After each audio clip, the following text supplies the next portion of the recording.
샬롬, 오늘도 주님의 은혜와 평강이 여러분과 함께하기를 축원합니다.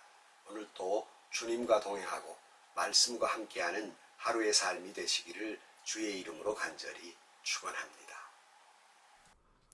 오늘 아침 하나님께서 우리에게 허락해 주신 말씀은 출애굽기 32장 15절에서 24절 말씀입니다. 모세는 돌아서서 증거판 둘을 손에 들고서 산에서 내려왔다. 이 두 판에는 글이 새겨 있는데 앞뒤에 다 새겨 있었다. 그 판은 하나님이 손수 만드신 것이며 그 글자는 하나님이 손수 판에 새기신 글자이다. 여호수아가 백성이 떠드는 소리를 듣고서 모세에게 말하였다. 진에서 싸우는 소리가 들립니다.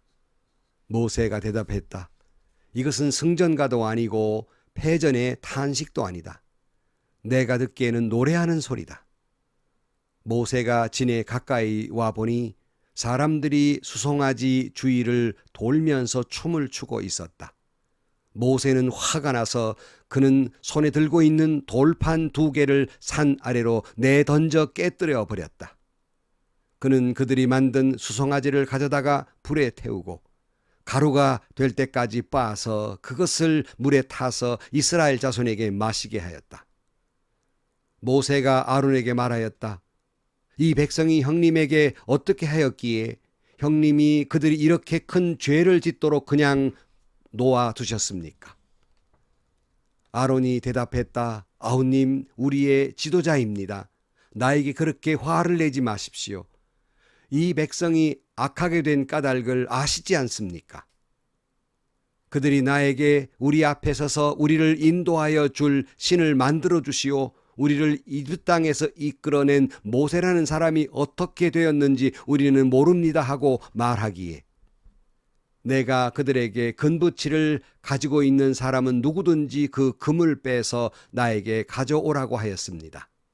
그들이 금붙이를 가져왔기에 내가 그것을 불에 넣었더니 이 수송아지가 생겨난 것입니다. 아멘. 지난 시간의 말씀을 같이 나누었습니다마는 모세에게 이스라엘 백성들이 금송아지를 만들어 놓고 하나님이라고 섬기고 있으니 그들을 진멸하겠다고 분노하시는 하나님 앞에 모세는 하나님의 은혜와 긍휼, 자비와 용서 그리고 하나님의 영광과 하나님의 약속을 의지해서 그는 중보의 기도를 합니다. 살려달라고 기도해요. 모세의 중보의 기도를 들으신 하나님께서 진노하심을 거두게 됩니다. 모세 허겁지겁 산으로에서 내려오게 되지요. 15절 말씀. 모세는 돌아서서 증거판 2를 손에 들고서 산에서 내려왔다. 이 2판에는 글이 새겨져 있는데 앞뒤가 다 새겨 있었다. 그 판은 하나님이 손수 만드신 것이며 그 글자는 하나님이 손수 판에 새기신 글자이다. 그의 양손에는 10계명 판이 증거판이 들려져 있었습니다. 17절 여호수아가 백성이 떠드는 소리를 듣고서 모세에게 말하였다. 진에서 싸우는 소리가 들립니다. 모세가 대답하였다. 이것은 승전가도 아니고 패전의 탄식도 아니다. 내가 듣기에는 노래하는 소리다. 모세가 진에 가까이 와서 보니 사람들이 수송아지 주위를 돌면서 춤을 추고 있었다. 모세는 화가 나서 그는 손에 들고 있는 돌판 2개를 산 아래로 내던져 깨뜨려 버렸다. 모세가 허겁지겁 내려오니까 기가 막힌 장면이 나옵니다. 이스라엘 백성들이 금송아지를 만들어 놓고 주변에 춤을 추고 있었던 것입니다. 그는 화가 나서 그 모세 손에 들렸던 증거판을 산 아래로 내던짐으로 말미암아 깨져버리고 맙니다. 아니 던질 것이 따로 있지 하나님이 써준 거를 던져버리고 맙니다. 참 잘못됐지요. 그래서 이상한 거 있어요.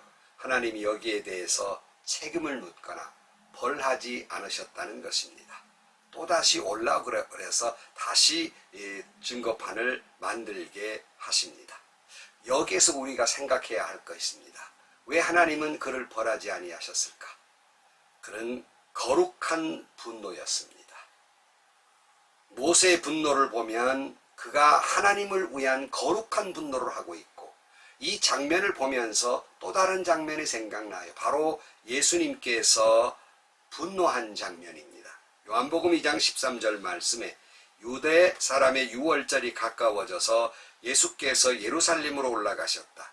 그는 성전들에서 소와 양과 비둘기를 파는 사람들과 돈 바꾸어 주는 사람들이 앉아 있는 것을 보시고 노끈으로 채찍을 만들어 양과 소와 함께 그들을 모두 성전에서 내쫓으시고 돈 바꾸어 주는 사람들의 돈을 쏟아버리시고 상을 둘러엎으셨다. 비둘기 파는 사람들에게 이것을 걷어치워라. 내 아버지 집을 장사하는 집으로 만들지 말아라 말씀하셨다. 제자들은 주님의 집을 생각하는 열정이 나를 삼킬 것이다 하고 기록한 성경 말씀을 기억하였다 그랬어요. 이 성경 말씀은 시편 69편 9절 말씀이었어요. 그건 이런 말씀이죠. 주님의 집에 쏟은 내 열정이 내 안에서 불처럼 타고 있습니다. 그러나 주님을 모욕하는 자들의 모욕이 나에게로 쏟아집니다 그랬어요. 우리 주님은 이 성전을 더럽히는 사람들의 모습을 보면서 그 모욕스러움을 느끼게 되고 참을 수 없는 분노를 느끼게 되는 거예요. 모세도 역시 금송아지를 만들어 놓고 춤추는 모습을 보니까 가관이고 하나님을 향한 모욕이었고 그 모욕을 참을 수 없었던 것입니다. 그러므로 모세의 분노는 하나님의 그 영광을 위한 분노였고 예수님의 분노도 하나님의 영광을 위한 분노였습니다. 개인적인 뭐 때문에 분노한 게 아니에요. 개인적인 어떤 수모도 억울한 일도 주님을 위해서라면 얼마든지 감당할 수 있지만 하나님을 모욕하는 순간은 하나님의 영광을 가리우는 순간은 참을 수 없는 거룩한 분노를 느껴야 하는 것입니다. 하나님이 말씀하시는 인내, 자비, 사랑 이와 같은 것이 무골호인을 말하고 있는 것은 아닙니다. 이 다음에 나옵니다마는 이 금송아지를 섬겼던 사람 가운데 하나님이 심판해서 3,000명을 죽게 만듭니다.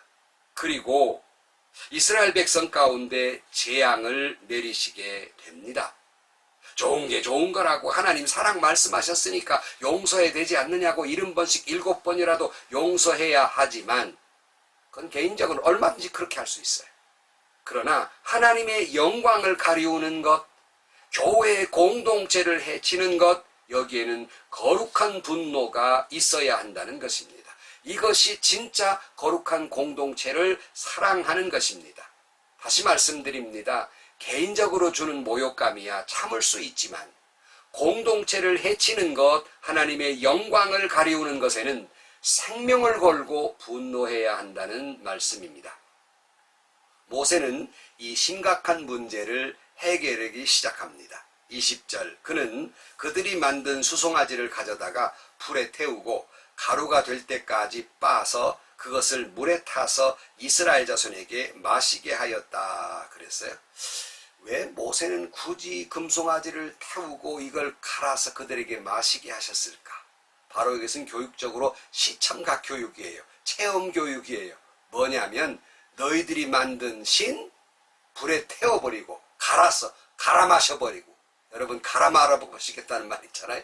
갈아 마셔버려도 아무것도 못하는 죽은 신이다, 아무것도 아니다 하는 것을 그들에게 몸소 체험하게 되는 교육적 일이었어요. 오래전에 제가 부목사 시절에 새로운 신자가 오셔서 신앙생활을 시작하셨는데 저를 불러요. 집으로 불러서 말하는 거예요. 목사님 제발 우리 집에 있는 부적들을 좀 떼주세요 그래요. 이제 예수 믿으니까 부적은 떼야 되겠죠. 그래서 제가 왜 못 떼십니까? 무서워요 그래요. 그래서 제가 아주 신나게 같이 간 전도사님하고 착착 찢어서 그냥 불에 태워버렸어요. 한 번뿐만 아니라 여러 차례 그런 집들이 있어서 그런 일을 했습니다만 다 죽은 신들 아니에요. 아무것도 아니잖아요. 모세는 이들에게 시청각적 교육을 위해서 이렇게 시행함으로 우상이라는 것이 얼마나 아무것도 아닌가를 잘 그들에게 체험하게 한 것입니다. 그러나 여기 비겁하게 변명으로 일관하고 있는 제사장 아론의 모습을 보게 됩니다. 21절 모세가 아론에게 말하였다. 이 백성이 형님에게 어떻게 하였기에 형님은 그들이 이렇게 큰 죄를 짓도록 그냥 놓아두셨습니까? 아론이 대답하였다. 아우님, 우리의 지도자입니다. 나에게 그렇게 내지 마십시오. 이 백성이 악하게 된 까닭을 아시지 않습니까? 무슨 말이에요? 모세가 아론을 책망했습니다. 어찌 이 사람들이 이렇게 죄를 짓도록 형님 놔뒀습니까? 했더니 이 아론의 변명입니다. 아우님, 우리 지도자고 우리 백성을 뻔히 알지 않습니까? 이 사람들이 어떤 사람인지 다 알지 않습니까? 무슨 말이에요? 여기에는 내 책임은 없고 백성들이 그따오라는 거예요. 23절, 그들이 나에게 우리 앞에 서서 우리를 인도하여 줄 신을 만들어 주십시오. 우리를 이 땅에서 이끌어낸 모세라는 사람이 어떻게 되었는지 모르겠습니다 하고 말하기에, 내가 그들에게 금붙이를 가지고 있는 사람은 누구든지 그 금을 빼서 나에게로 가져오라고 하였습니다. 그들이 금붙이를 가져왔기에 내가 그것을 불에 넣었더니 이 수송아지가 생겨난 것입니다. 그랬어요. 아니 모세, 네가 어떻게 된 줄 몰라서 신을 만들어내려고 난리 아니 내가 만들 수밖에 없지 않았느냐? 무슨 말이에요? 아론의 두 번째 변명, 너 때문이다. 좀 일찍 내려왔어야지. 이제 내려와가지고 야단이냐? 그런 말입니다. 웃기는 얘기는 금붙이를 가져와서 불에 던졌더니 뿅 하고 금송아지가 나왔다는 어이없는 변명을 하기도 합니다. 여러분도 세상을 살며 경험하지 않습니까? 좀 자기의 잘못 있으면 인정하고 그저 회개할 노릇이고 고칠 일이지, 변명을 늘어놓는 사람, 그 변명도 어이없는 변명을 할 때 참 기가 막히기도 하고 화가 나기도 하잖아요. 저 역시도 지금도 겪는 일이지만 자신들의 잘못을 숨기거나 정당화하기 위해서 이병호 목사님 원한 것입니다. 다 목사님 탓이에요 하는 소리를 들으면 어이도 없고 화도 나고 때로는 분한 마음도 있지만은 우리가 어찌해서 실수하지 않을 수 있겠습니까? 저도 역시 실수가 많은 죄인입니다. 그러나 우리는 즉각 내 탓입니다 하고 회개해야 할 일이지 남의 탓을 해야 할 일은 아니라는 사실입니다.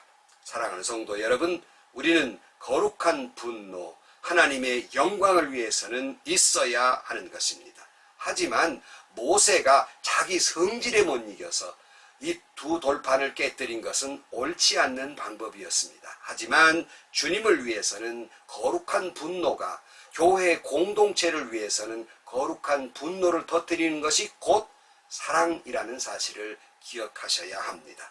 그리고 우리가 잘못됐을 때 회개해야 할 일이지 변명을 늘어놓아서는 안 됩니다. 주님 앞에 깊이 회개할 때 무한하신 사랑과 용서와 긍휼이 있고 자비가 있은 하나님께서 우리를 용서해 주실 것입니다. 오늘도 주님 앞에 깊이 회개하는 마음으로 오늘도 주의 영광을 위해서 거룩한 분노 가운데 사는 여러분들이 되시기를 주의 이름으로 축원합니다. 기도하시겠습니다. 하나님 아버지, 우리도 개인적인 품성의 분노가 아니라 주님을 위한 거룩한 분노가 있게 하여 주시고, 어쩔 수 없는 죄인이기에 주님 앞에 주님의 긍휼과 사랑과 자비와 그리고 용서를 의지해서 회개할 줄 아는 저희들 다 되게 하여 주옵소서. 예수님의 이름으로 기도하옵나이다. 아멘. 한 번은 초등학교 갔다가 선생님이 아이를 그저 출석부로 때리는 걸 보았는데 저것이 교육적 차원일까, 자기 성질을 못 이겨서 하는 것일까 하는 걸 생각해 본 적이 있습니다. 내가 분노하는데 내 성질에 못 이겨선가, 정말 하나님의 영광을 위해선가를 생각해야 되지만 주의 영광을 위해 하나님의 교회 공동체를 위해서 거룩한 분노가 있어야 할 것이고, 혹여 그 가운데 내가 죄를 지었다면 주님 앞에 깊이 회개할 줄 아는 여러분들이 되시기를 축원합니다. 오늘도 행복하시고요. 오늘도 좋은 일이 가득한 하루가 되시기를 주의 이름으로 간절히 축원합니다. 하늘에 계신 우리 아버지, 아버지의 이름을 거룩하게 하시며 아버지의 나라가 오게 하시며 아버지의 뜻이 하늘에서와 같이 땅에서도 이루어지게 하소서. 오늘 우리에게 일용할 양식을 주시고 우리가 우리에게 잘못한 사람을 용서해 준 것 같이 우리 죄를 용서해 주시고 우리를 시험에 빠지지 않게 하시고 악에서 구하소서. 나라와 권능과 영광이 영원히 아버지의 것입니다. 아멘.